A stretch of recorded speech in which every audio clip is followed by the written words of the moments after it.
Welcome to the Bunny Hug Farmers Podcast.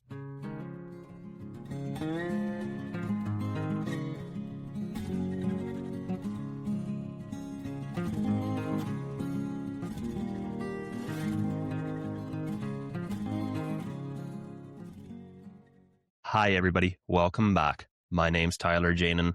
I'm here with my co-host, Dallas LeDuc. We're the Bunny Hug Farmers. We're having a ton of fun doing these episodes. We've had a lot of great guests. We got many great guests lined up. Not that any of our guests are better than the last. We have a great guest lined up tonight.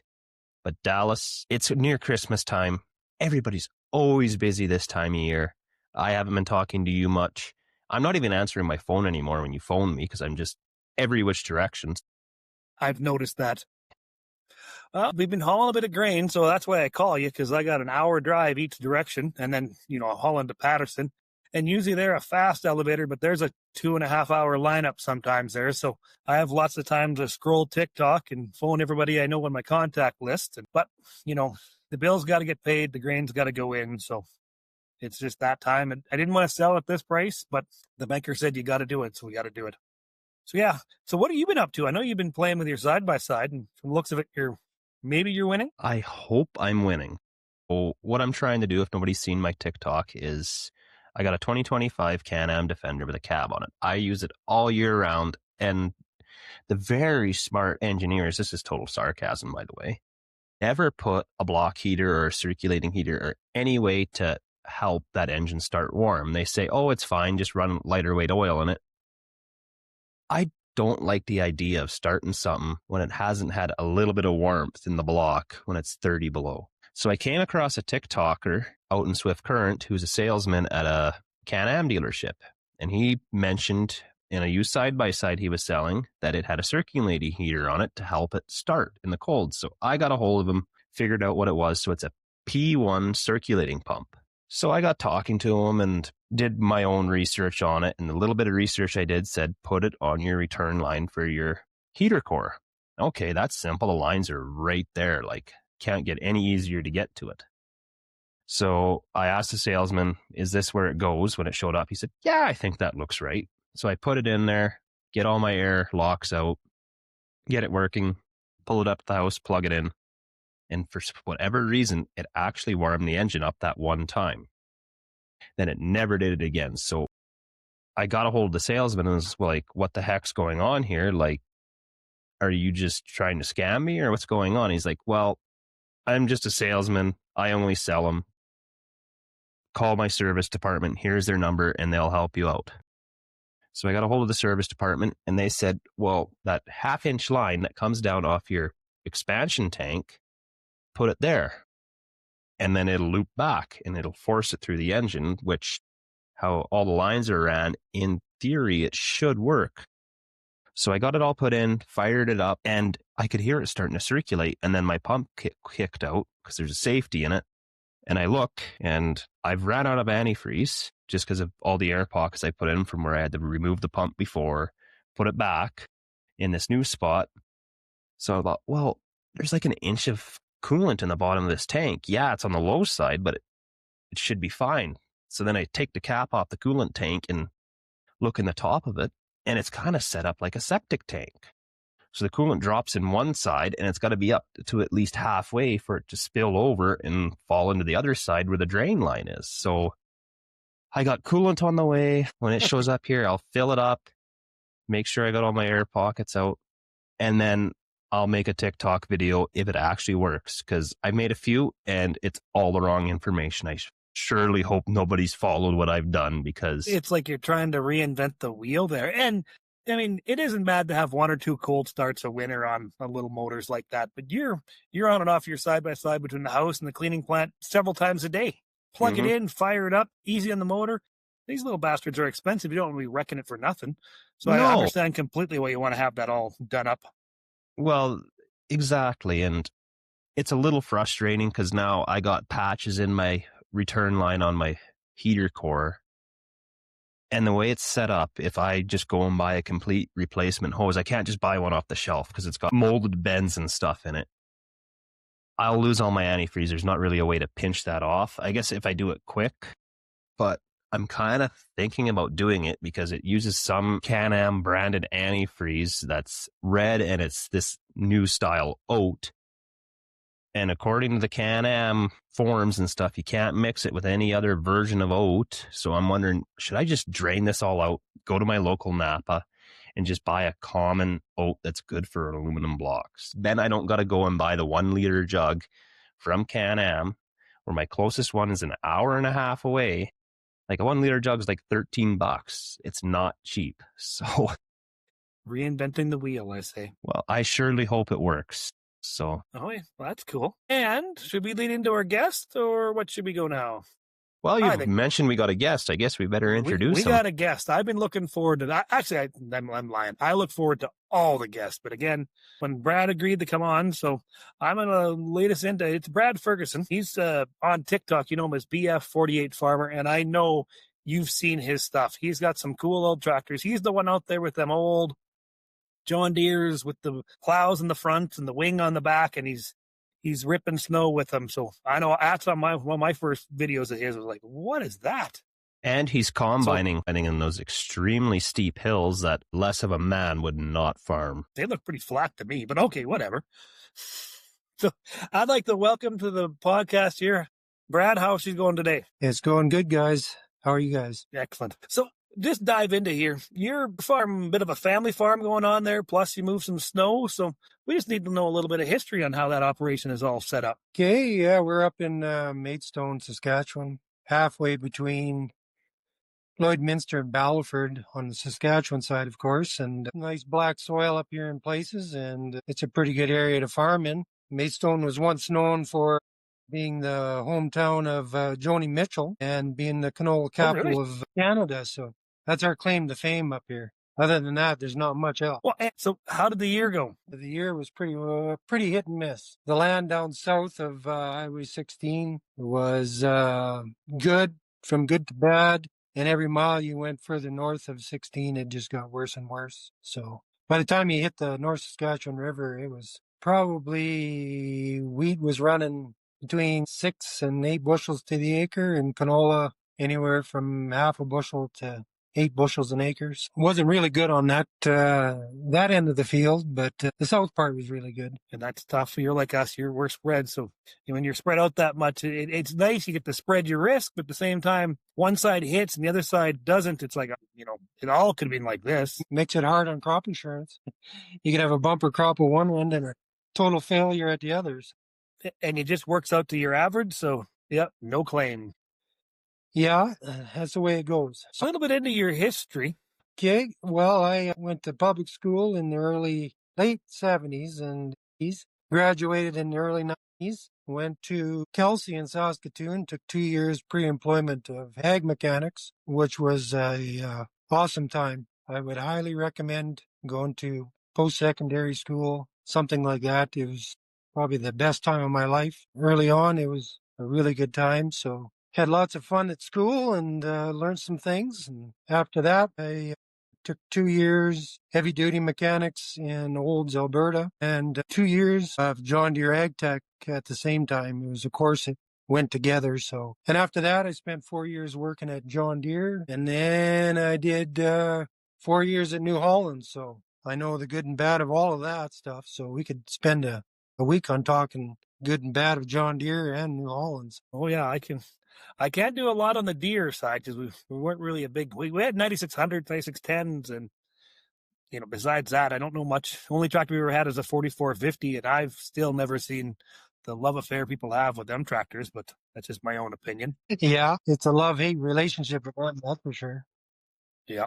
Yeah. So after you worked at New Holland, is that when you came back to the farm, or did you have another career in between there? Well, all through that mechanicking, I had also started farming. Bought my first quarter in 1992, I believe. Started farming, and then it just kind of grew from there. We were snowplowing, towing, farming, and mechanicking all at the same time. You know what the early 90s was like.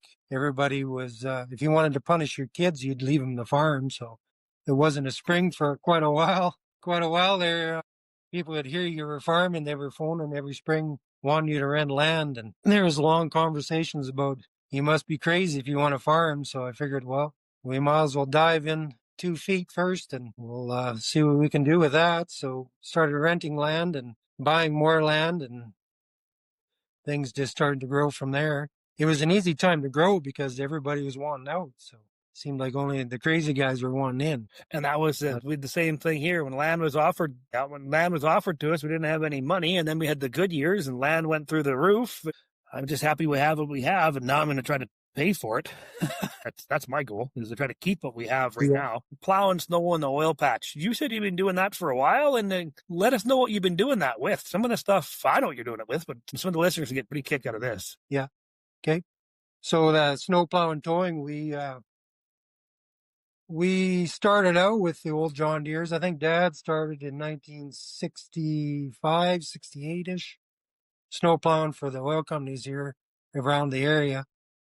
And yeah, I think he started with the 4320 and graduated to a 4620, I believe, and then started into getting four-wheel drive. 4840 was another one we used, John Deere, and then started buying four-wheel drives, putting blades on them, and then the wings started showing up. Neighbors were putting wings on, and I was always down in the shop.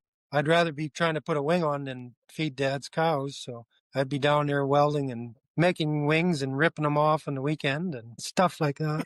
And then we ended up, of course, while I was working at John Deere, you got so you could work on them John Deere four-wheel drives. And one thing led to another, and pretty soon there was 2 on the farm, and then 3 and 4. And I think today there's 10 of them old girls kicking around here. And we try and keep 6 or 8 of them running throughout the year to plow with, because you never know when you're going to need another one. And 1 or 2 are kept on standby as parts, or drag them in the shop and fix them in a lull in snowplowing and try and get them ready to go. So I think there's usually 8 in the fleet ready to go at any time, and then a couple graders and stuff like that. And over the years, we've tried plowing with many different kinds. We've used TJ 450. The TJ 450 was a really good plow tractor. You could plow a ton of snow with that. It worked really well in the cold, but of course, the oil companies, they didn't want to pay you more money for a great big tractor like that. So we finally saw the light, and now we went back to the old John Deeres. And so we're plugging away with them for the last 10 years or so. And no sense wearing out a new one for the oil companies. So I was watching one of your videos and you were showing how you set up the snowplows on those John Deere tractors. And I was just curious to why you wouldn't have tried using something like a Steiger, for example, where the fuel tank would be on the back and you wouldn't need to go through that process of moving a fuel tank. Yeah, the Steiger makes an excellent plow tractor. The only trouble with the Steiger is you get out here, you kind of need the diff lock.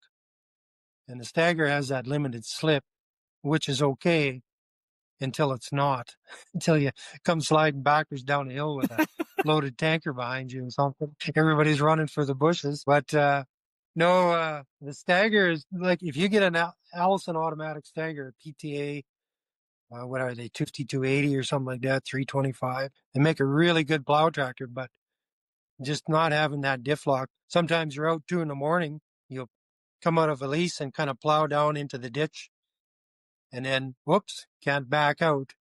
When we had a Steiger, you try and back out, no, couldn't back out. Whatever you couldn't go forward. So you're making a phone call and waking up Dad, come pull me out of the ditch. I went and put this thing down where I shouldn't have. And so anyway, with the John Deere, they always had, the old girls there, we had always had that diff lock button on the floor, and you push that, lock up all 4 tires, and you can crawl out of a pretty good ditch or snowbank with that diff lock. And towing, it really helped on towing. So that's why we didn't use Steigers. We tried them. I think we tried everything.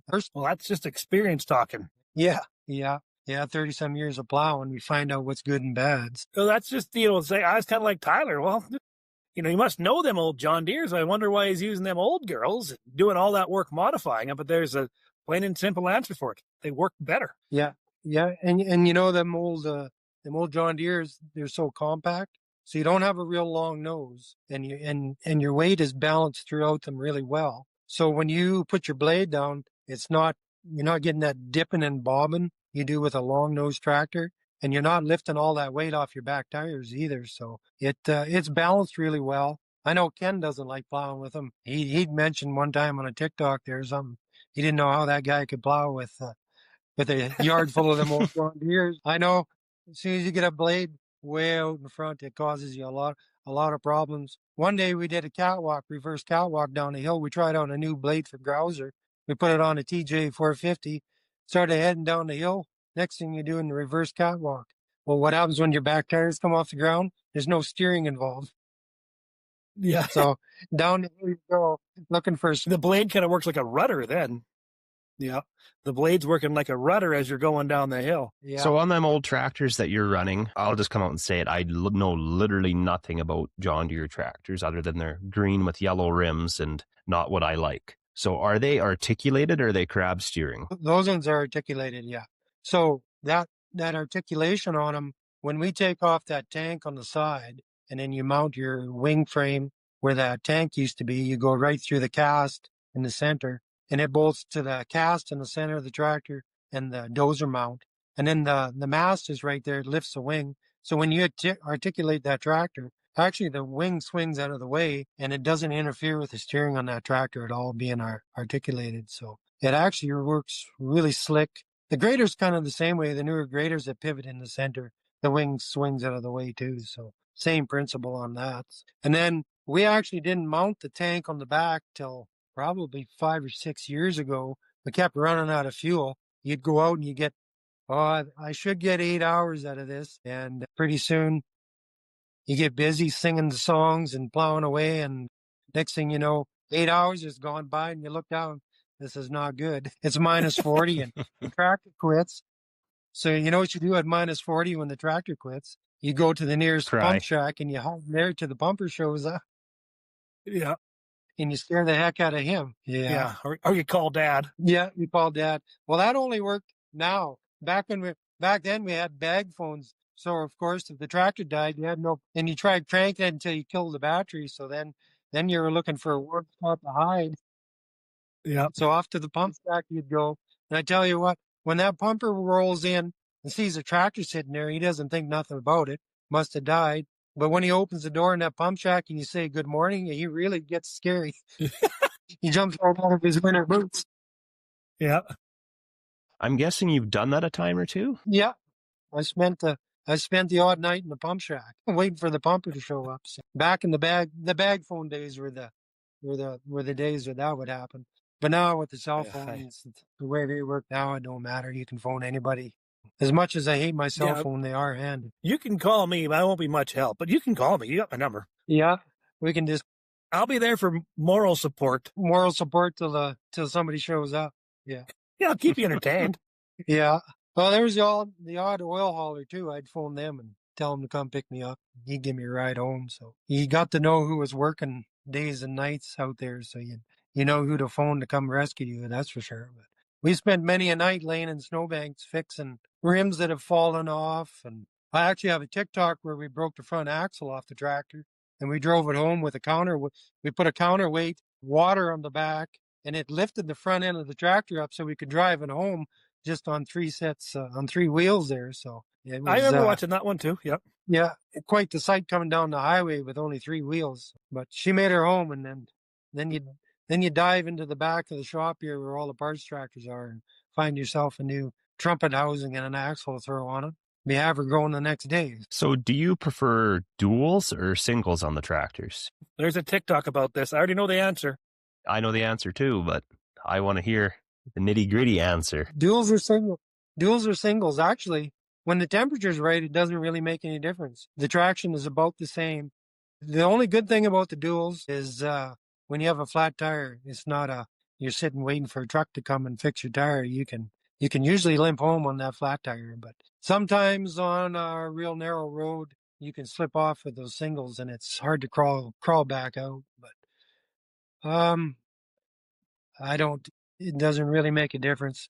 Triples are hard to plow with. We had a tractor with triples on with a 20-foot blade on it, and it was not good to plow with. You couldn't get through any Texas gate. Yeah, it's sitting out back here still. So Leon made a blade, and it was 20 feet long, and it was hard on Texas gates, that's for sure. I thought everything was bigger in Texas. I guess the gates aren't.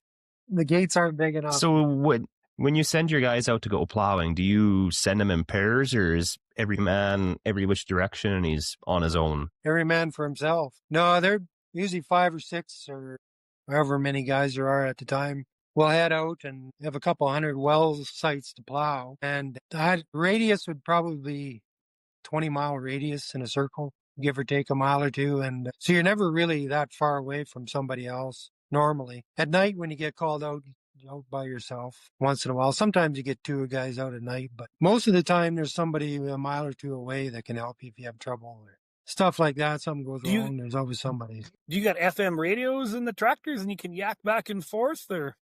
We used to. We used to have the FM radios, but we've stolen all them to put in the combines. We got too many combines now. Stole all the radios out of the tractors and put in the combines. Yeah. It's really handy is when we had the mic phones, and then you could use them as a 2-way walkie-talkie. They were handy. They've been long since gone too now. Oh, the SaskTel fleet nets? Yeah, that's We had it. Yeah, those. and on the tele side, it was mic phones, they called them. So they Yep. were really handy. Yeah.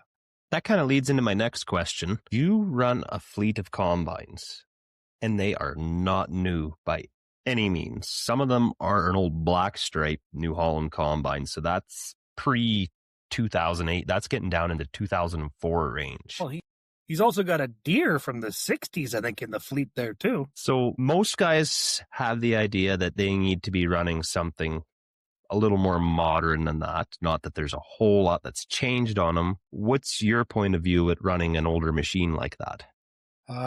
Just plain cost. We used to play the new game and the 1-year-old combine game. You'd buy a 1-year-old combine on 0% financing. So you keep it for a year, you get a year's warranty with that and run them for a while.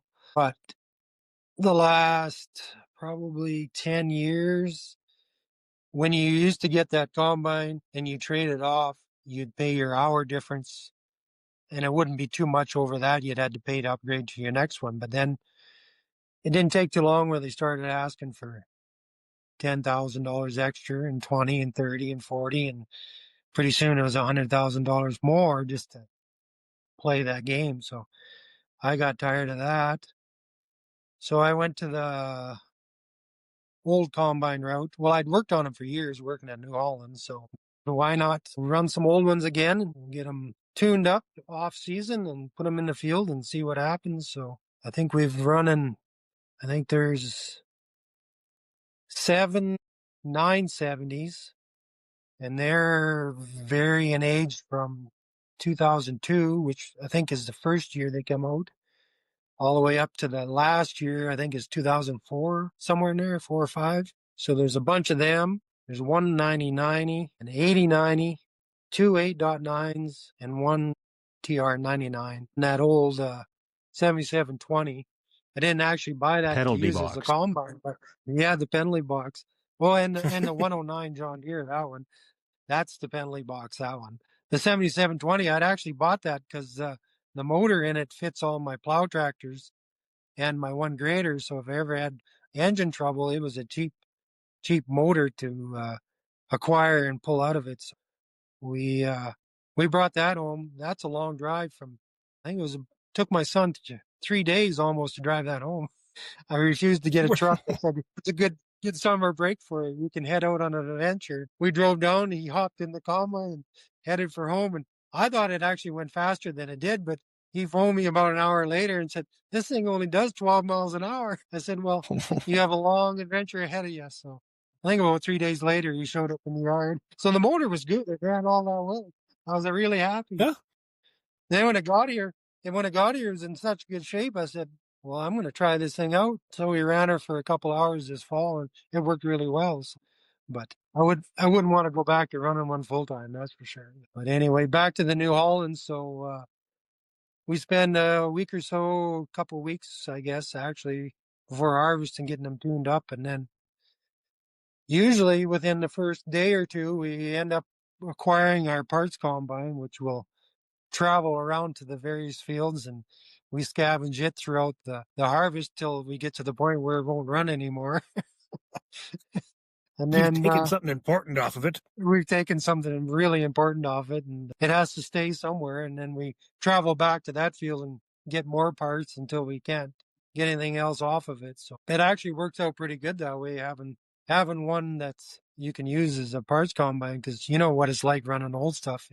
The parts aren't always available, but our local dealer here Mhm. is really good. That you if he doesn't have it, you can go get it off the lot. If you really need it, you can go get it, and they'll order something new and then just put it back on for you. So they're good that way. So that and Combine World and Grant and Cooley, we're very frequent customers of those places too. So my I know it's girlfriend makes many trips down there in the fall, yeah. picking up I know stuff, I'm so. exactly 400K from my door to Combine World's door. If I take the gravel road going up there, it's like 401.1 or something. I'm there usually after hours, and my parts are sitting in the bin out front, and throw them in and hit the road. Yeah. Yeah, you couldn't run that old stuff without places like that around. You just can't have new combines and old combines and have all the parts inventory all the time for that range. We're talking 20 years between numbers of combines, so it's a lot to ask to have parts all the time for them old girls. But it would surprise you how much on them in that range of years would be the same also on them combines. Yeah, there's a lot of stuff that's still the same. Until they came out with the DOT series, which are an excellent combine. I had 4 of them, not last year before we burnt up 2, combine and rye, and couldn't afford to replace them, so we thought, well, we'll just buy some more old ones. So we just added to the list. On those ones that burnt up on you, what caused the fire, if you don't mind me asking? Well, the technical answer is dust, but the real answer, everybody knows exactly what's going on, is the pollution control. Like how you can have 2 mufflers up there at how many degrees is a muffler run it, and then it does a burn off. Like it's amazing they don't burn up every day. Like, it's crazy. But we were combine and fall rye, and anybody that's combined fall rye knows it's just like a spider web, that dust that comes off it, and it sticks to everything. So we were combine along, and the first combine went up in smoke, and it was a matter of seconds, and it was already too far gone. You couldn't do nothing. So we got off of there in a hurry, and of course it was right by the highway, so it was a great spectator sport. Everybody in the country seen it burning. Right next to a golf course too, so everybody down at the golf course is wondering what the hell the Ferguson's doing up there, burning combines. So yeah, all the neighbors, we got a good bunch of neighbors. There was neighbors from miles and miles showed up, and there was tankers and water trucks and all sorts of stuff going on. So they managed to kind of contain it. Well, my dad, he's 80. He would have been about 82 then. And a couple of the other guys that are in their 60s and 70s were out helping us. And the fire was running across the field, and we were trying to get all the other stuff moved out of the way. And I looked over at them as we're running. You guys either got to speed up, or I'm going to have to carry you, because the fire's catching us. Holy! We made it to everything, got it all moved out of the way, and then the firefighting started. And then it was we had a little rain delay after that. We hadn't rained all summer. We had a little rain delay, and then we got back combine about 5 days later, and then we were straight cutting rye again, and we were watching each other because we were pretty nervous about the fire starting. We were passing each other, and we turned around, come back, and the guy radioed and said, "I think I see smoke." And I said, "It can't be happening again." Sure as, yep, caught on fire again. The second one went up then. So the same thing all over again. Field catches on fire, and people showing up, and can't believe you're burning another one to the ground. So after that one, we stopped chopping the straw and started dropping the straw. And of course, that reduced the dust caking to the mufflers and everything else. And we didn't have any fires after that. But everybody in the country was pretty nervous for quite a while, because it was tin to dry. So did you end up deleting the remaining combines with emissions then after that? Yeah. They all got deleted, and we haven't had any trouble since. But it's Isn't that amazing? It's a multi-billion-dollar industry removing all of that garbage off them engines, and if it worked fine, you wouldn't delete it. But it doesn't work fine. In my if case, it's burning up the combine, it's not working very good, is it? It's burning a combine. Well, it's doing its job until it's not. doing his job too well. Or you got deaf issues and you got a code or a crack line or dirty deaf. And oh, God, I just want it to run. On our family's farm, we have deleted nothing. There's probably about 10, 15 pieces of equipment here that have DEF on them. And for the amount of trouble we've had with DEF and what it's costed us, it wouldn't have even paid for one delete. Because if we've had something with issues, it's been new enough that it was under warranty. So I guess it has costed us more than what a delete would just in downtime. But they've always got it going, and it's been fine since it's fallen off the emissions warranty. And a lot of the way we look at it is we're buying the higher quality of DEF fluid, and we treat it like glyphosate. It doesn't sit out in the sun. We don't let it freeze. It sits in a heated building in the winter. And before we go and put the nozzle in the tank, we'd put a little squirt out on the ground, clean the end of the nozzle out. And knock on wood, I'm knocking on wood right now, we haven't had hardly any issues. What's given us the most issues is one of our semis that has DEF on it. Yeah. I don't know. I'll run them till they give me grief, and then I'll get angry. And then it's like, I'll phone the old tractor hacker up. He'll come out, and I said, just let loose on them. And then when he's done with them, they're done. You never have to touch them again. He does everything to them, and you just sit back and just go, well, till the rest of the combine breaks down. But the motor's running fine. The rest of the combine's New Holland, so it's got to be quirky. But yeah, I know. I just, you just, you can't. You have to have that reliability. Like, you're making the reliability, making sure you're doing it right. I thought I've done it right, and I still have grief, and so I just know when I buy something like that has DEF. When we bought that T9 700, I'm in the office there in Shaunavon signing the papers, doing the financing, getting it all done. And the tractor hacker, he's in the back lot at New Holland, deleting and tuning it before I had the papers signed. That tractor was deleted and tuned before it ever left the dealership. So it's never burned a drop of DEF since I've got it. I have no idea how much is in it. The gauge says full, and it pulls strong. It's never missed a beat. That's 3-4 years now. So no, I don't regret doing that at all. Well, I'd hope that tractor's never missed a beat, because the Hunter brothers used to own that tractor, didn't they? Oh, that's a little insight. It is, yeah. It's one of the Hunter brothers. It's got a big number 4 decal on it. And somebody must have whacked that on a grain auger or a grain cart or something. It's got a couple of dents in the muffler. You can see how it's bent in a little bit there. And if you watch some of their videos, it's in the back, because I can always tell which one I'm looking at because it has the dents in the muffler. I think Ty, the youngest brother out of the bunch, was the grain cart driver. So if we can get the Hunter brothers on here sometimes talking about their family farm, we're going to have to give him some grief for dinting your tractor. Yeah, well, I'm just glad when we were desperate for a tractor and we lost the motor on day 3 of seeding that we could find a tractor that checked all the boxes. Out here on the prairies, we all know farming just isn't a job. It's a lifestyle. It's early mornings, late nights, breakdowns in the mud, weather that doesn't care, and bills that don't wait. Even though we're tough, sometimes the weight of it all gets too heavy. Stress, anxiety, burnout. They sneak up on everybody. Doesn't matter how long you've been farming, how strong you are, and nobody has to deal with it alone. Saskatchewan Farm Stress Line is here for exactly that. It's confidential, it's judgment-free, and it's run by people who understand ag life. Whether you're dealing with financial pressure, family stress, crop issues, or just feeling overwhelmed, they're there to talk to, day or night. If you're listening to this and thinking, yeah, things have been a lot like that lately, just know reaching out isn't weakness. It's taking care of yourself so you can keep taking care of the farm, your family, and everything you're building. So if you need someone to talk to or know someone who might, don't wait.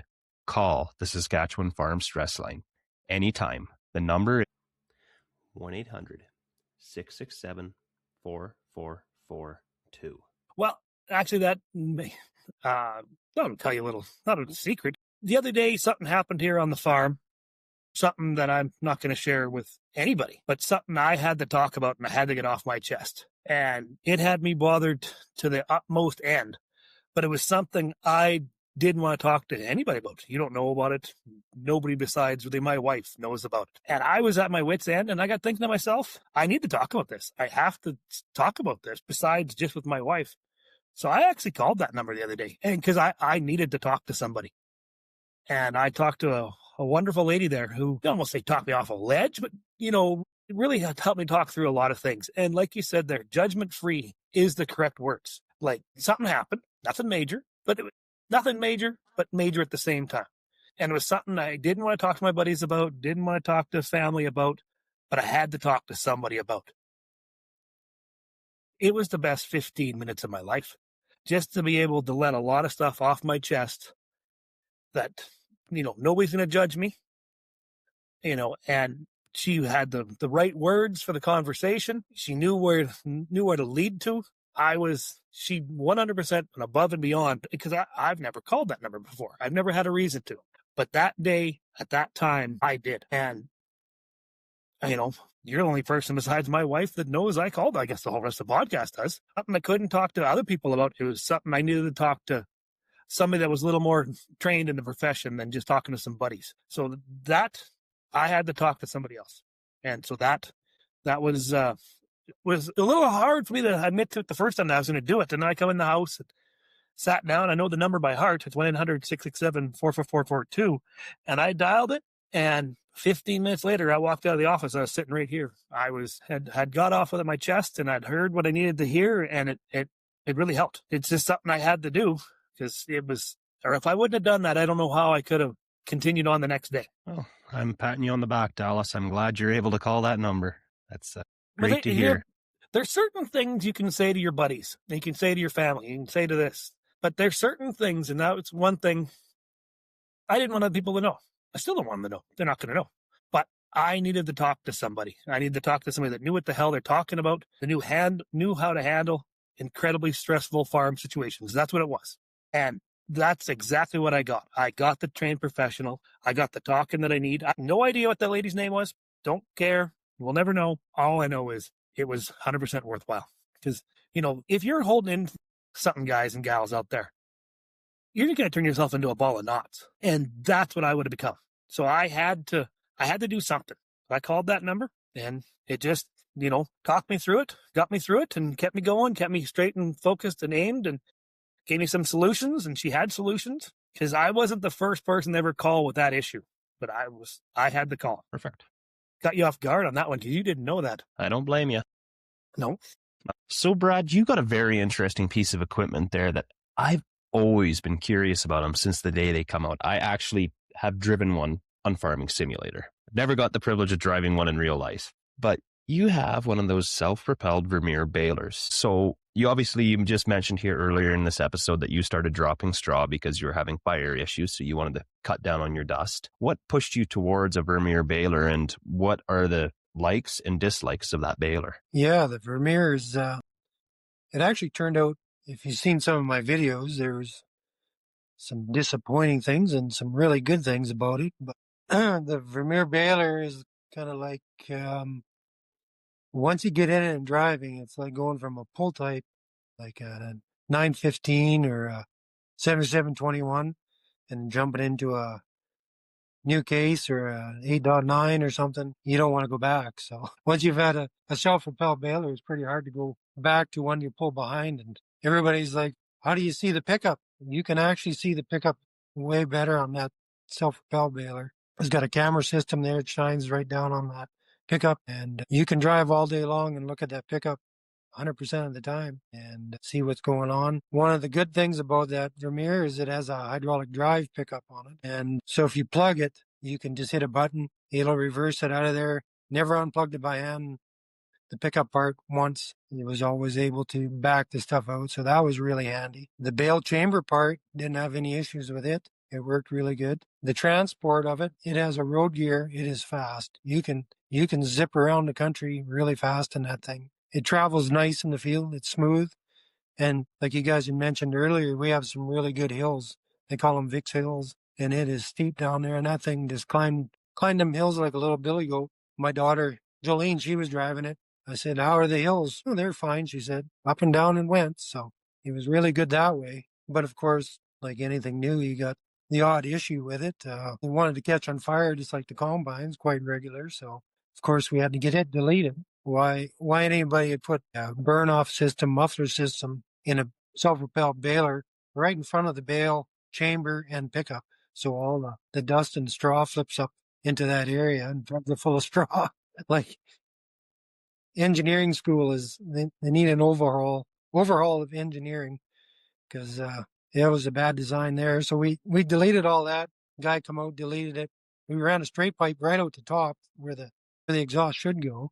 They had it coming out the side of the baler. So, of course, all the straw would build up on that side door too and catch on fire over there. So once we got that all eliminated, that problem was good. And what else? Oh, the air intake. They have one great big door, gull wing door on the side, and one latch to hold this humongous door. Well, it goes down the field and jiggles all day long. And every time it jiggles, it lets big pieces of straw in. So the rads were plugged quite regular, and then they went and put the air cleaner system inside of there. So that was plugged all the time. So we made a snorkel kit, took out the grinder, a zip cut. My favorite tool is zip cut, and we cut a hole in the top and ran some PVC pipe down the top and put some Gorilla Tape on there for now and got it rigged up. So that cut down cleaning the air filters out every half an hour to about 3 or 4 days. So that was a big improvement. But other than that, it worked really well. If you have a chance to drive one at Ag Emotion or something like that, if they got one there, take it for a rip. They're actually lots of fun to rip around on. Well, I'm just going to do what CK Farms did. I'm just going to show up and go for a rip. Yeah, he got in there, and it only took him, I would say, 5 minutes. He knocked my head off the window a couple times the first 5 minutes, and then we were off to the races. He was like he'd been bailing for weeks on that thing. So no, once you get the hang of it, it's pretty easy to run. And Similar to steering a swather, would it not be? yeah, pretty well the same principle. So you turn Just the steering in wheel reverse. and then, yeah, one wheel speeds up and the other one doesn't. So. And it'll turn on a dime. The spot where it really shines is, you get a hay field or a straw, and you have a little pie-shaped corner, and you get them little strips back and forth. Well, you can bail to the end, turn around, and be coming back. And we had a John Deere tractor and bailing with it. It would be still trying to make the loop at the end, and that Vermeer is already halfway back on the next pass. So it's really fast in those short little swaths and stuff like that. So, and I think we put around 12,000 bales through it this year, so it made a lot of bales. So you can change that whole bale chamber out once it gets a few years on it and just keep the tractor part the same, can you not? Right.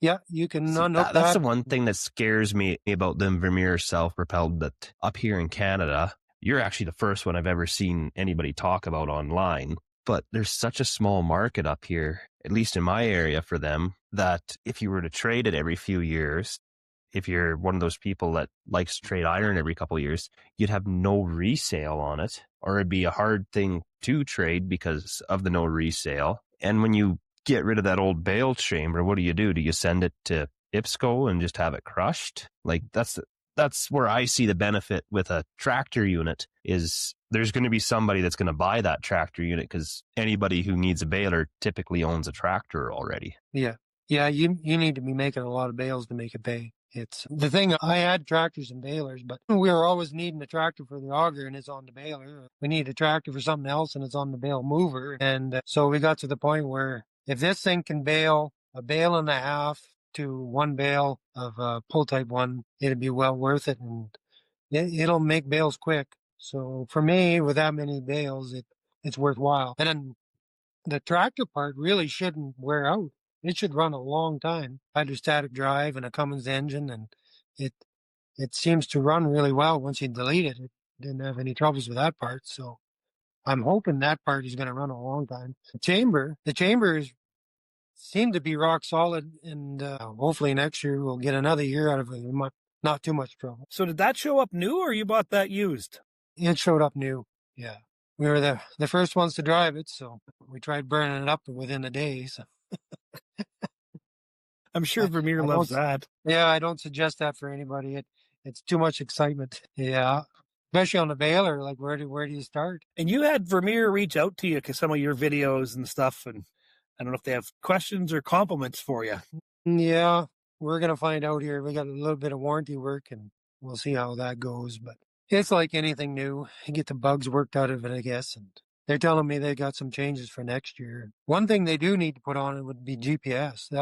If you could get GPS that would weave a little bit, you could watch Netflix in there all day and not have to worry about a thing. So that GPS is the single best thing to ever happen to ag. I don't think there's a invention that's come along since that's even come close to GPS. It's added years onto Like even my dad's farming career, once you get him using GPS, man, the less wear and tear on your body just sitting there looking over your shoulder, man, that's hard on your neck and arms and everything else. My guys, they resisted it. I have some older guys that come over. They didn't want anything to do with GPS. So the first year went by, no, didn't want nothing to do with GPS. Second year, did a little school, got them interested in GPS. Yeah, seems kind of handy. And then they discovered one day, when you're driving with that GPS, you can get two hands on your sandwich and you don't lose your cucumbers and tomatoes on the floor. So they were sat down. But now, if the GPS isn't working, no, we're not driving it. We need that GPS working so we can get a handle on our lunch. I say the same thing. The GPS quits, so is the guy behind the steering wheel. Yeah, that's right. That sidetracks me back to an old story, too. I think it was 04, maybe 05. I think it was 04. We had them Trimble easy steers. Easy steers. There was a 250 and a 500, and I can't remember the next one up was. Well, this was the before them. This was the little one that had that little screen about an inch and a half. 150? Yeah, 150 or Guidance Plus or whatever. It looked like the Starstruck Enterprise kind of shape of it. And it ran the easy steer. It was your GPS, and it ran the easy steer. And I had that in the seeding tractor, and Dad was spraying with the 9110, and he just had the GPS. We only bought one that year. That first year, we only bought one. So I finished seeding, and of course, we seed forever around here. So I finished seeding, and Dad's already started the in-crops. I parked the seeding tracket, tore out the easy steer, threw it into the 9110, and the only thing I did was I sped something up on there because I knew he'd be going faster. Aggressiveness, I sped up some because you're going to spray a lot faster than I was seeding.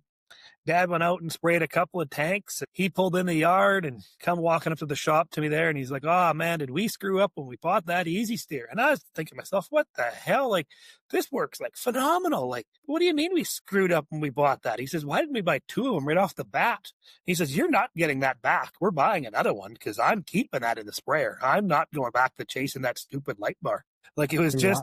It was a night and day. You just flip that switch. And once he was going with that easy steer, he's around the corner, line it up, press the foot pedal on the floor, and that little freaking can opener on the steering wheel that running it. The steering wheel's making 9,000 movements going down the field, but you're going down the field straight. He said that's better than any foam marker or any light bar ever made. Could you imagine having to go back to foam markers on a sprayer and not having sectional control? Yep. Or dragging tires.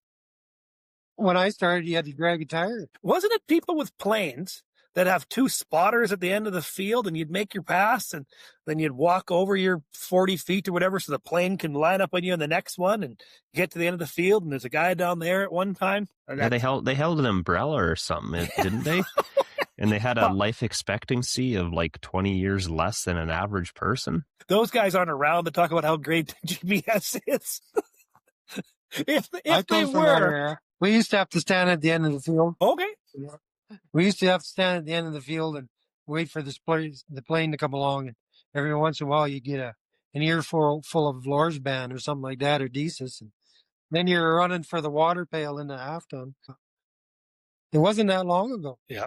Well, that's my grandfather, God bless his soul. He was out there, I think he seated with me. Well, he was well into his 80s at that time, and he was riding with me in the tractor and auto steer, the Trimble auto steer in there. And he's like, the stars are steering the tractor. Well, so it's the satellites. They're up in the sky. But he said, like, they're steering the tractor. They're telling it where to go. He said, in my whole life, he said, that was one of the most unbelievable things he'd ever seen, was how auto steer and how I didn't have to look where I was going. I could, when we ran them old Seedhawks with the onboard 357 tanks and Valmar metering system, and they worked really, really, really good when you were constantly staring at them. But if you blinked too long, something would plug or jam or a cup would get full, and then you'd have issues. But with that auto steer, you just turn the corner and you basically just, should be like a backhoe. You just basically swivel your seat around and you just watch that metering system, making sure them drag augers are working, making sure all them Valmars are flowing. And you could catch something before you had a big disaster. You just quickly go up and unplug one cup or unjam a hose or put a hose back in. But it improved the seating job so much better. Like you eliminated a lot of screw ups because you could watch so much better.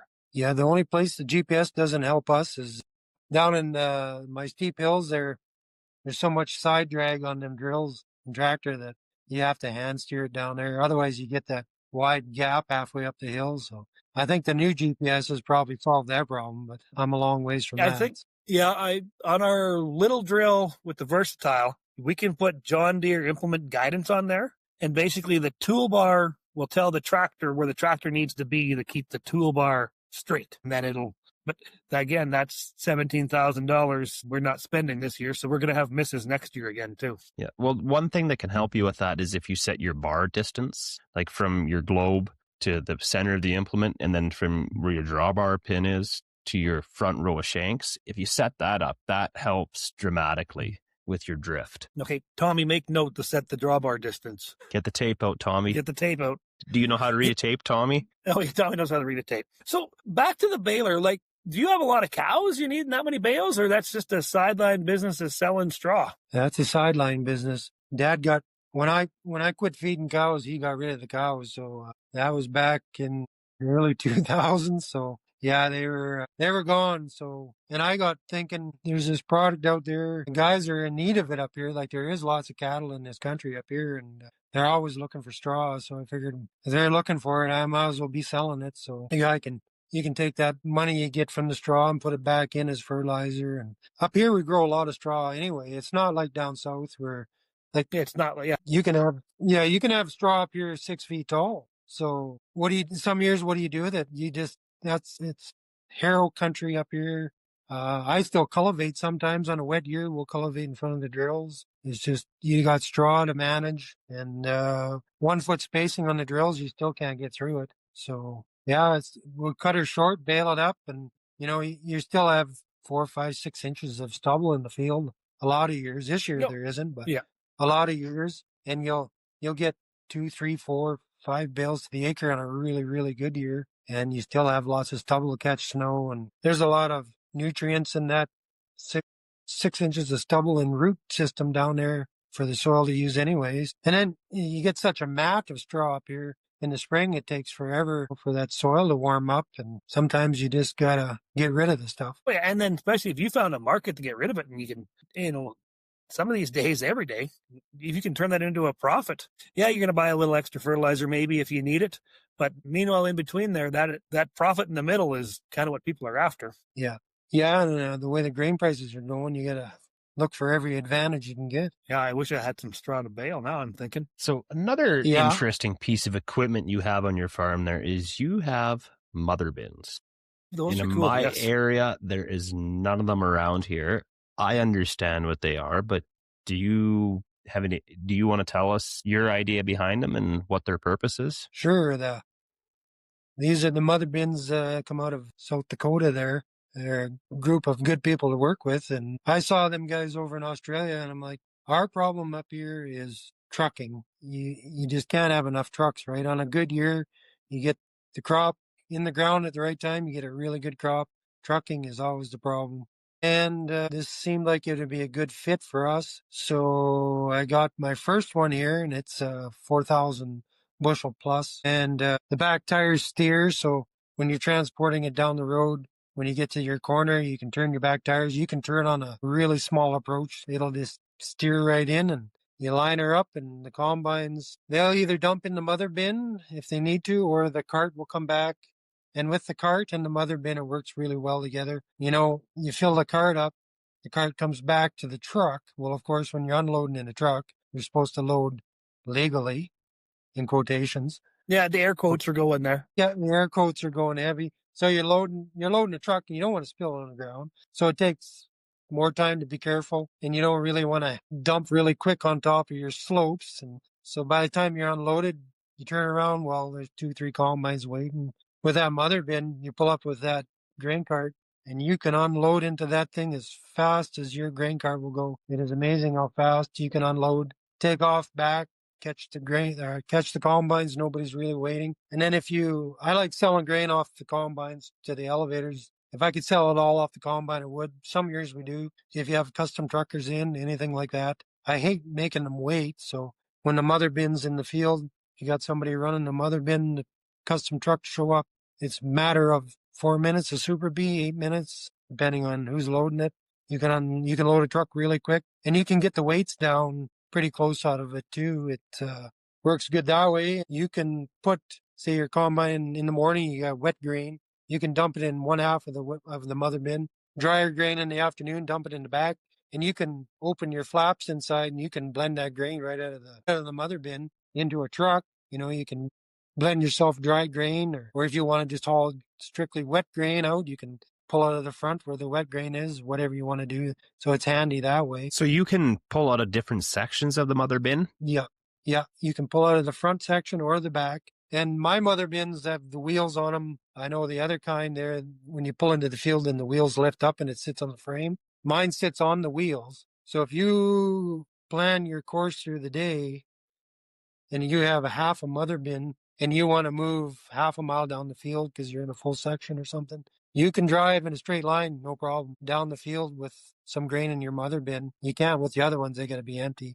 So you head down the field, get closer to the action, closer to the combines and stuff. So that was one of the selling points for the mother bins I bought, because you can move them around a bit when they got product in them. And then we've even used them at the grain bagger. You set it up, the cart will come back, unload into the mother bin, and then you can unload into the grain bagger with the mother bin to drive along slow. So kind of stops that bottleneck there too, where you're having to feed into the grain bagger or the grain cart. So it helps that way too. And then, you get a fall where it's raining lots and stuff like that. You got lots of storage. You're running stuff to the dryer.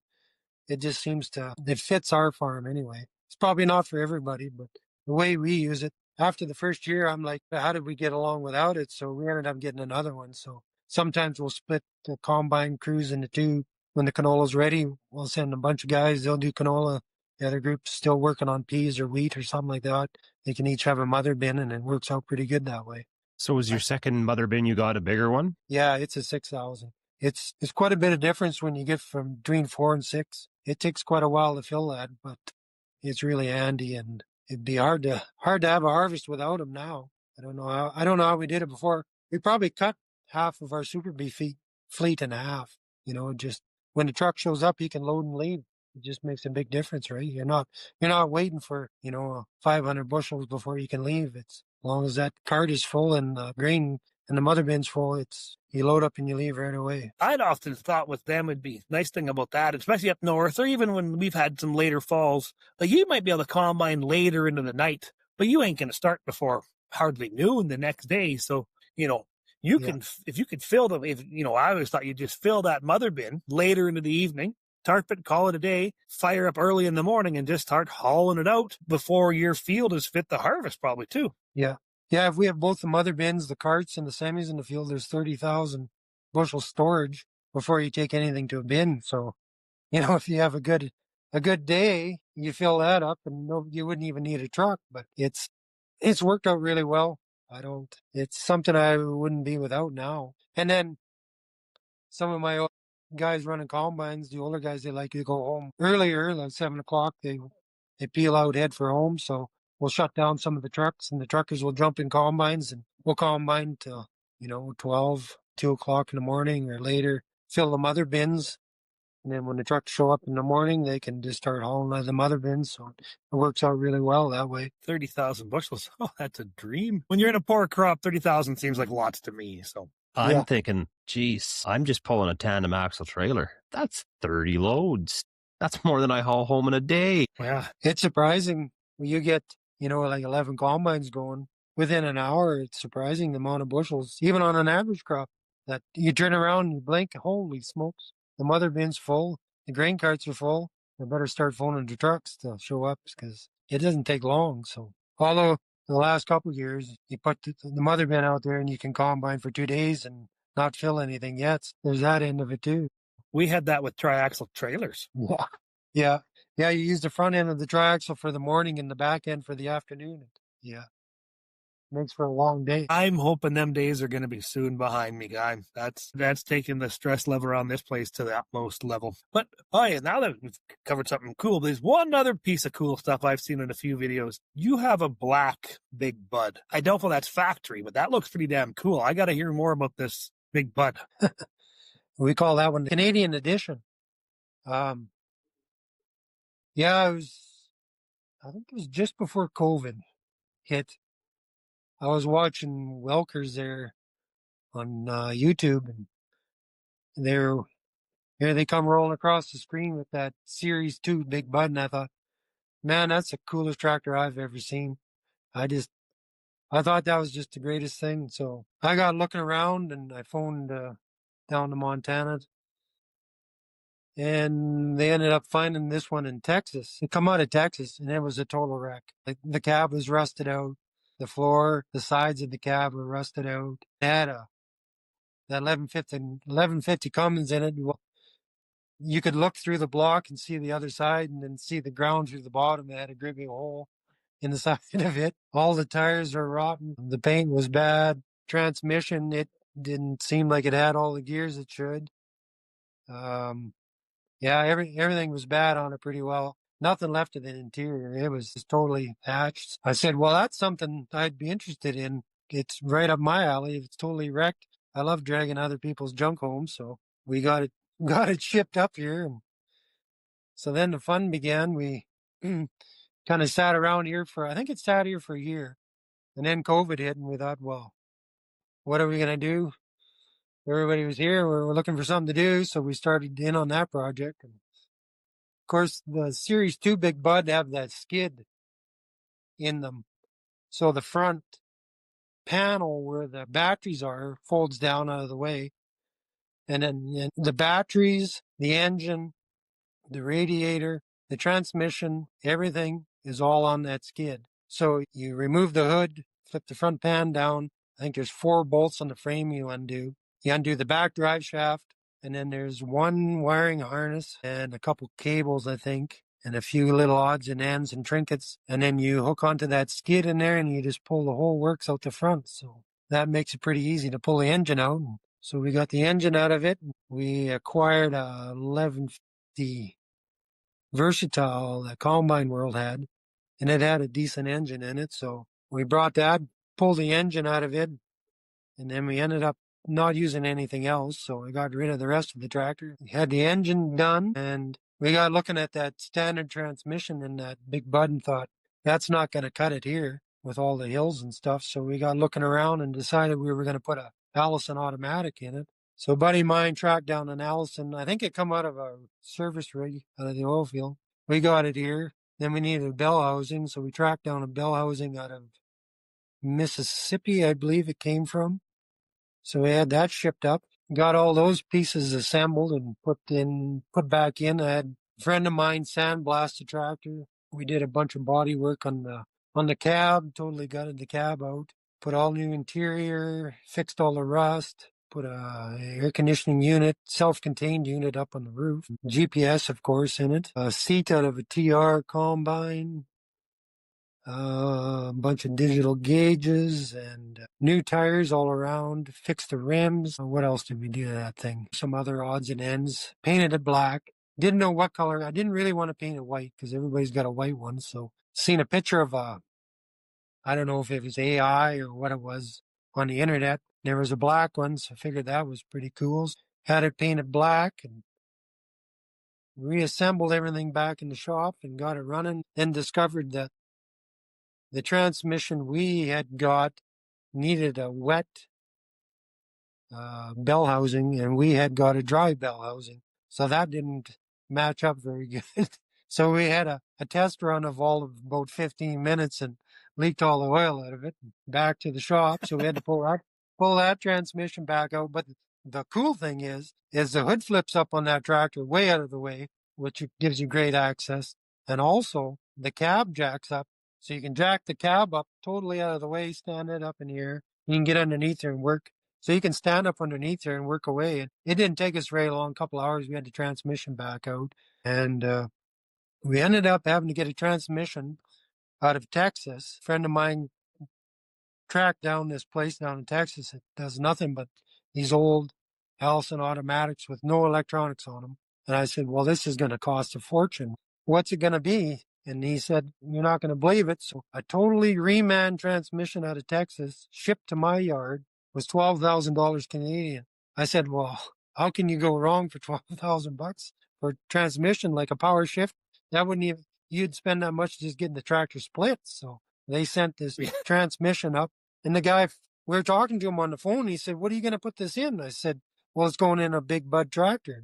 He said, "A big bud tractor? What do you use it for?" So we explained to him what we use it for. He said, "Son, you'll never wreck this thing." He said, "We have this same transmission down in the Gulf down here in tugboats with 2,000 horsepower pushing ships around, mining equipment." So he wasn't worried about shipping a transmission up for a little bit of agricultural use. So we got that transmission and put it in there, and we were pretty well off to the races. But of course, nowadays with reman parts, we couldn't get any. We had some injector trouble. So actually, this spring was the first spring we had it ironed out, and Dad was driving it, and we did some work with it in the field, pulled the cultivator and stuff with it this year, and it seemed to work really well. And surprisingly, that old cab, like you could lay down on the floor in there, have a sleep with the GPS going.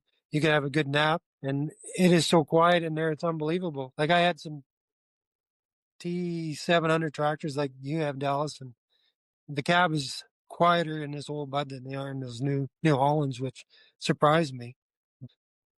It's quiet in lots of rooms, and they're easy to work on. So it seemed to work out pretty good. It's a fun tractor to drive, that's for sure. No, yeah. You sure turn it lots of heads when you're heading down the highway, that thing, because you don't see that every day. No, it looks good. I can't wait to see it. If I ever get off this farm someday, I'm gonna make a note to take a look at that one. I'm cruising by. Yeah, it's something else. Well, like the Welkers, if you don't like something on it, you just cut it off and bolt something else on it. So it's endless the things a guy could do to it. The steel plate that covers the back end is over 2 inches thick, and like the iron they put on that machine back then is just unbelievable. I don't know what it cost to build that tractor today, but it'd be a lot of money. A lot of money. Well, actually, this summer when we had a little holiday, actually escaped off the farm, and I ain't afraid of going to the States. So we actually ran down to Yellowstone because I've always Old Faithful's on my bucket list, and I checked that off, and it was well worth the trip. And swung up through home and went to Great Falls and up through home. Yeah, the wife's like, "Why are we going through Havre on the way home?" Just, I have a feeling. Well, I wanted to see the 747. But the Williams brothers had picked it up for, I believe it was the 4th of July parade, so it was gone. But so we're up there and we stopped by, nope, 747's gone. I said, "Oh, well, kind of cool. I'd like to see that, too bad I couldn't see the new one that you guys are building." Like they're starting off with a C-18 and they're going to build a new one. And they said, "Well, that one's downtown across the railroad tracks over the bridge and over there." And the lady drew me a map and gave me directions. She said, "There's guys over there. You're welcome to go take a look." They let me climb all over that one. That thing's like 3-inch thick steel in certain parts of that tractor. And, they were teamed up with like Roman plow, and that didn't go very well for big equipment there. So then they said, like, you can rebuild this, or they're going to start over themselves, re-engineering stuff. And they let me climb all over it, take all the pictures and videos you want with it. Like, it's hard to describe, but the front radiator, like the air intakes out of the radiator, is about 7 feet by 7 feet. Like, that's how massive the front of this tractor is going to be. But it's got like a cooling package on the front that with the guys saying there. I think it's like 115 degrees at 100% engine load, and it'll stay cool for like 10 or 12 hours. Like, that's where they designed this thing to work at, was max heat, max power on a full day and still run cool. Like the fan looks like it comes out of a helicopter. It's just massive. And so they let me climb all over that. So the cool thing is, it's only for me to have is 313K. So this winter, I'm going to flee off the farm again, and I'm also going to run down to Havre, and I'm going to see the 747. I'm going to see the progress on the new ones, because I can't believe I'm only 300 and some K away from two of the coolest tractors in the world. Yeah.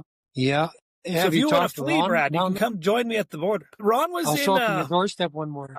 Well, yeah, and we'll go. Yeah, Ron was in a meeting, and the secretary said, no, he'll gladly come out and say hi and introduce himself. But the guys he was in the meeting with, they had a checkbook out, and they were like signing some stuff in that checkbook, and I was not about to screw that deal up by me saying hi to him. So I figured I'll let the people with the checkbook say hi to Ron first. I bought a hat. Yeah. I've talked to him a couple times on the phone. Yeah, he's had a lot of experience with tractors, that guy. So, yeah, he's pretty interesting to talk to. So before spring seeding, that's my goal, is to run down there again. Hopefully the 747's there, or go over to Big Sandy and see it at the Williams. I think they're really acceptable about people stopping by and saying hi. And And I'd like to see the progress on that new one. Them guys there working in the back shop. They have the design from like the 740. They're just trying to make it bigger and better yet. Yeah. My interest in new tractors, about 10 years ago, I'm just like, I've had enough. I tried a T700. I thought, well, this is going to be great. I'll get a T700. I'll get an 85-foot drill. We're running around the clock. This will be great. We'll get tons of stuff done. Well, the first year, it spent a week sitting with the hood up because one morning they spent 20 grand on a new muffler on it because the pollution wouldn't work and all that stuff. So the first year wasn't really good. The second year, we had a wet year. I couldn't go anywhere with that drill. I was stuck all the time. Pretty soon it was back to the T9060s and two smaller drills, and we never went back. As far as tractors goes, I strictly non-deaf now. I just try and stay away from it altogether. So hopefully, it sounded like the Bud, it was going to be over 700 horse, I believe, or something. So there's some sort of a locomotive clause. If it's over 700 horse, it doesn't need DEF or something like that. So I think that's a way they're going to get around it or something like that. So, and I also think with the limited numbers is also, a factor. Like they were hoping, this was in July. They were hoping to have that one, the one I seen there, done. Well, they actually kind of had like 3 on the go at one time, but they're hoping to have one done this year and have the next 3 or 4 done sometime next year. So I think it was the limited numbers also. They can have some gray area in R&D department probably too. But that leads me back to the Welkers and social media. How did you, this, like we've talked about the last hour here, you're busy. You have your irons and lots of fires, yet you're still very active on social media. How did you end up getting so deep into the social media side? I'm not really sure. It just, I made a video one day snowplowing and I actually had some people watch it. So I thought, we'll make another video. Pretty soon one led to another. To one of them. Yeah. So one thing led to another, and I don't know. It's I don't spend a lot of time. It's a 20-second, 30-second video here and there. I'll think, well, that looks funny or interesting. I'm not really taking anything real serious, so we'll throw some stuff out there and somebody will watch it and we'll see where it goes. So we ended up getting a few followers out of it, and yeah, it's a good way to pass some time. It's addicting. You get on TikTok and next thing you know, you've got an hour gone by and you're not sure what you've done, but you've enjoyed a few videos. Yeah, you've done a lot of scrolling. That's what I see. I seen a TikTok there video. The one guy, he's like, "Oh no, honey, I don't feel like watching a movie. I'm just gonna scroll TikToks just for a few minutes and go to bed." Like 5 hours later, the guy's still swiping his phone. He's like, "Yeah, I could have watched 3 movies." But that's one thing. Like we all do. All of us here, we make videos.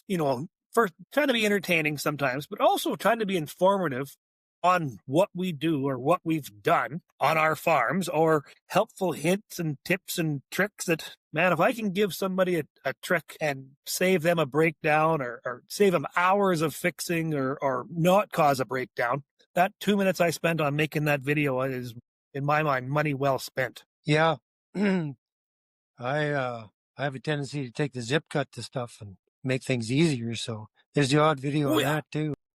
Well, I watched that on the New Holland Combine when you're fixing the shaker frame. You just cut the hole out of the side. I've never done one of them shakers yet, but I'm thinking my combines are kind of like yours. There's not much less on the depreciation side that they can go. Zip cutting a hole in there and welding it back together. So that one you cut the hole in the shaker shoe and weld it back together. Did it hold? Yeah. Yeah. I never ever did put that piece back in. I just left it out. So I knew we were going to be back in there at some point. So there's no sense having that piece of iron there. So, and there's a lot of stuff in them combines. You can cut it off and it doesn't matter. You don't need it. It's been hanging on there for 20 years and I've never used it. Sometimes you just have to cut it to get at it, to do work on it too. So that's the beauty of owning old stuff. It doesn't matter. Like you cut something off, you can weld it back on. They're not worth anything. Them old combines 2 years ago, I fixed 6 of them, and it was, I think the bill was $35,000 each, which when you add it up comes up to quite a bit of money. But when you look in the scheme of things, that's not a lot of money compared to a new one. And I I basically got 3 years out of that 35,000 on them combines, and we really did not a whole bunch of extra stuff. You're always going to have the little things that go wrong, and and it doesn't matter what color you're running. You're always going to have a problem. And the only reason I run yellow ones is because I worked on them. Like if I would have worked on green ones in my last stint at the dealership, I'd probably ran green ones, but the yellow ones seemed to be the ones I was running when I was working there, and we just seem to stay with it. And the dealer's good, so, and I don't have anything. I've tried a lot of colors. We did Massey's for a while, the newer Massey's and some newer Gleaners.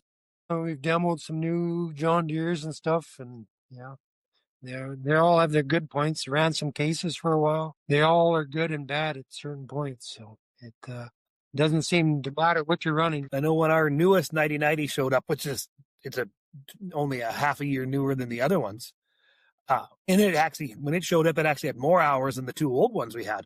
But it was in good shape. But we wheel it up to the shop, and the main hired man and I, Tommy and I, we just start tearing every shield off there that's already missing on the other two and just throw them in the back corner, because you don't need them ones in the feeder house. You don't need the one by the straw chopper. You don't need hardly any of those. If anything, they're going to cause more grief. And I knew we had to get rid of them stupid brushes on the intake side of the fan, and you start just cutting and grinding all that stuff off. And because, when I'm done with them, they're depreciated out. Their next home is back to Combine World. Hell, number 2, I always say, is half Combine World anyways, because most of the parts, right from the hydraulic block to gearboxes and stuff, have the rams, the feeder house tilt. They've all that come from Combine World for that combine. And, they're going to make money again on that stuff because they already bought it, sold it to me once. I'm going to sell it back to them, and they're going to resell it to somebody else again. So they're double dipping. Yeah, I'm not scared to run equipment with hours on it. I think I heard one podcast there that Tyler's got a bunch of older case tractors with a pile of hours on them too, and we the got guy a fleet of maintains them, them, looks certainly. after them. Yeah. Yep. A big thing is absolutely. if you have a heated shop to work on stuff. That's I don't know how guys farm without a heated shop. It's amazing. I don't know how you get anything done. Like just as far as even having a tractor in a warm shop to go do chores in the morning, that's a big plus too. So That's one thing I can't figure out is how when guys got to go out and feed a couple hundred head of cattle and the chore tractor's tied up to a light post out in the middle of the yard. Like, I don't know how you do it. Like, even something simple like changing fuel filters, if you can limp it back to the shop and put it in there and you don't have to fight with fuel filters at minus 30, that's made your week. That made that shop pay for itself for a week alone. Well, just in the fuel. Even some of these, our grain augers around here, conveyors and stuff, sometimes they might sit for months without being used. I won't even touch the key on them. I'll just grab, I made a video there trying and fighting and nah, you grab it with the skid steer, you throw it in the heated shop, especially that day was cold, and you check it over, you make sure the tires are right, couple of gearboxes, throw a battery charger on the battery, just fires right up. But out in the middle of the yard, it was just completely useless. Got it all cleaned out, running good in the shop, went out and did its load, didn't miss a beat. But again, I agree. The only problem is our shop's too small, but God damn it, I'm glad we got what we got. Being this won't be out for a few days, actually probably going to be out on Sunday. Do you have anything on your shopping list this winter that you're looking for? On my shopping list, yeah. Well, they got cut pretty short with the crops, but I'm always on a hunt for an old John Deere 4-wheel drive. I just can't help myself. They seem to show up here all the time, but we either strip them for parts or put them into service. So I'm always on the lookout for one of them. But so what numbers are those you're looking for? 8430s, 8440s. But they have to have diff lock. If they don't have diff lock, I can use them for parts, but if I'm going to use them in the fleet, they'd have to have diff lock. So that, and we're doing some grader work in the shop here. We got an engine pull out of one. And yeah, other than that, there's not a lot of farming stuff I'm looking for right now. We're kind of debating on what we should be seeding next year because nothing's really penciling out. And I don't know. I think the shopping list is put on hold till we can get some prices that are more favorable to shopping again. I'm not sure. I think a guy's going to have to cut back on the shopping for a little bit to get things turned around, I think. Yeah, I was the same way. I was walking around the yard the other day thinking that second water tanker, maybe it can find a new home. That new car trailer, I can probably operate without it. I was going to make another chem trailer and a spraying unit out of it. I'm thinking, well, they might have to go up for sale because I might just have to use that money to make payments on stuff I need to keep around the place. That's a pretty sad situation, but it's reality that I'm in right now. Yeah, same as you. My shopping list is really short. Yeah, I was hoping to switch some combines, some of the old girls, trade them off and get some older conventionals just to help saving the straw, but I don't know. I'm going to wait and see what happens here. If canola went back up to 20 bucks a bushel, it'd be a great thing, but I don't think that's in the forecast. So, and you guys down there, well, was it lentils you grew this year, or what was it? I couldn't remember. I had lentils and peas and durum, and the price isn't very good on them either, is it? I don't think. Terrible. They're, I don't know, it'd be probably early 90s prices, like 35-year-old prices for lentils in 2025. So no, my crop plan has 100 acres of lentils, and that's only just to multiply a newer, better variety. Besides that, there's none for production, none for sale. That's just to make seed is kind of my plan, because I can't grow a crop planning on losing money on it. And I think if I was going to plant more lentils, you'd be planting them knowing you're going to be losing money. So I don't know what we're going to plant to make money. I mean, most stuff I pencil out, at best, I can break even. So it's not fun. Tyler, got a bunch of cows, or? Yeah, we calve out over 300 head here, and so we're actually going to start calving here in about 2 to 3 weeks. So it's about to get extra busy around here. Yeah, 300 head, that's a full-time job, let alone any farming. So one good thing about them, the prices. Yeah, well, it's about time it got to around there, because salesman was standing in the yard the other day, and I just asked him out of curiosity, hey, what's like a new 180, 200 horse chore tractor with a loader on it worth right now? $500,000. Yeah, to feed cows, eh? To feed cows. Meanwhile, your 24, 94, or whatever some of your old cases, they can easily feed a cow too. Yep. Yeah. Well, we always like to kind of keep our chore tractor on the newer side. Just, I don't know, it's just what we've always liked to do. It's kind of more on the reliability side of things. Not saying that newer is more reliable, but sometimes it's handy. Sometimes it's just handy to have some newer stuff kicking around. It's amazing how many hours you can put on a chore tractor too. Before you know it, you've got 300 hours. Yep. Well, and it just doesn't feed cows. Like when you get a big snow event, guess what that tractor's doing? It's out of the shop at 5 o'clock in the morning, pushing the yard out so people can get in and out of the yard. And then it spends all day taking care of the cows, getting them fed, getting bedding put back down. And if there's snow that needs to come out of the corrals, guess what it's doing? It's hauling the snow out of the corrals. So all of a sudden, here's an extra 100 hours that it wasn't feeding a cow. It was moving snow. So it, like you said, it doesn't take long for it to build up on hours. Yep. Yeah. Well, I think we're getting the time really pushed up there, folks. And this has been pretty awesome. I got to thank Brad. I've been a fan of his right from I watched that first video of that old John Deere plowing snow, thinking, what in the hell is going on? I had a million questions. It's just like, how is that even? I've never seen that. There's learn something new every day. So if you want to follow somebody cool and watch some really cool stuff going on, right from the Black Big Bud to, the self-propelled Vermeer to the plowing snow with them old deers, follow BF48 Farmer on TikTok. Well, thanks for having me, guys. The pleasure was all ours. Thanks for agreeing to come on and shooting the shit with us. And if you're out there listening here, folks, Merry Christmas. It's coming up here right away around the corner for us. So this will probably be the last one out before Christmas. So Merry Christmas to everybody out there. Thanks, everybody, for listening to the Bunny Hug Farmers Podcast.